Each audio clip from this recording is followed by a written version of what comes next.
Fadli mengaku sangat menyayangkan pemanggilan Pokja tersebut. Menurut dia, hal ini bisa menjadi hambatan dalam upaya percepatan pembangunan di Aceh. Menurut Julfadli, pemerintah Mualim sedang serius membangun Aceh. Maka semua pihak seharusnya mendukung, bukan justru mengganggu proses pembangunan, tegas Julfadli. Saya tidak paham apakah pemanggilan oleh Polda terhadap Ali Kausar dinilai oleh Julfadli sebagai upaya untuk menghambat proses pembangunan. Saya tidak paham soal itu.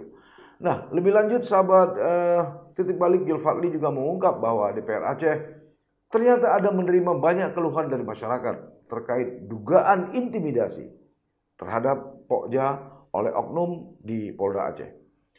Kata dia, atau dia mengakui bahwa banyak menerima laporan ada pihak-pihak yang memanggil Pokja dengan maksud tertentu